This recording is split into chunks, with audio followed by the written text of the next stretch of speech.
Hello, my name is Lily, and I will show you the properties of assets and collections. Both properties for assets and collections can be seen on the right-hand side. Let's start with collections. First, we have the title and the description. I have already input marine life, but let's put description. Photos of whales, as I have mostly input whales. Tags can also be applied. They can be preset to avoid errors or directly entered into the tag section. Whales, nature, and so on. As well, you can enter a universally unique identifier. As well, we have an option to make it common or not common. The owner will always be the person who has processed the import. In this case, it is me. The section public could be switched on or off.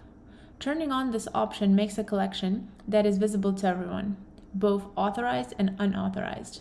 I'm going to make the collection public. And finally, you can choose to display the collection in either block 1, 2, or 3, or you can choose not to display the collection.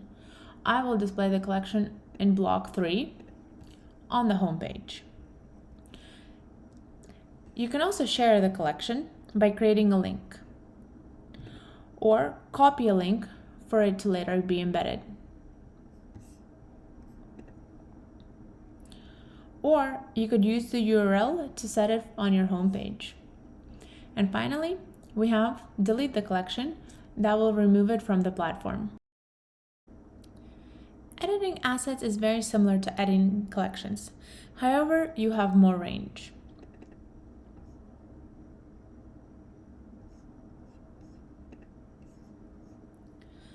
The common properties are the same, except we have added 2 fields for accessibility: alt text and extended description. Allows you to embed collections or assets on your website, and these media files will be read out loud by VoiceOver. The next section is exchangeable image file format.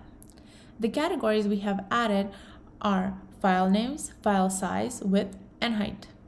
Usually all of them except file name are automatically filled in by the device used when creating the file medium. Geodata, it's pretty straightforward.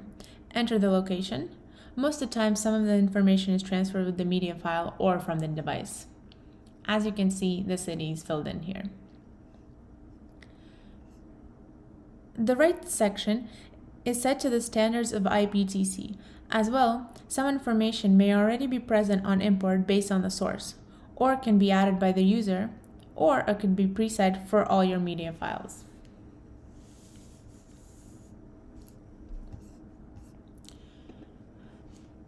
The person section will be described in future videos. In short, the AI will recognize the faces of people from childhood to adulthood. You can edit or delete people or their names. Once an asset uploaded, the people will show up below, and the system will label the people already in the system. Today we only have whales, hence no faces were recognized. I guess that's a good thing. The section, working processes, has 3 options.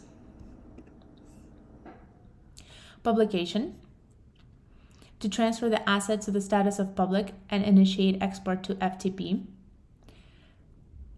Face recognition, to rerun searches for faces in the image, and creating a preview to generate smaller versions.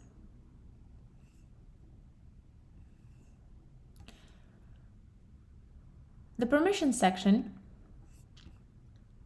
will grant you different levels of access to different users. This can be set in the administration panel. As you can see here, all users have access to all options. However, you can preset access rules for individual users or groups. For example, by the administrator, I can be limited to reading and export, or I can be limited to reading and editing. This will depend on your goals.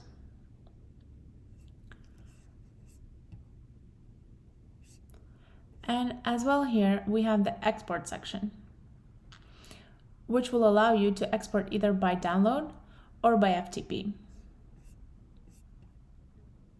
The Share section can be used to create links for sharing.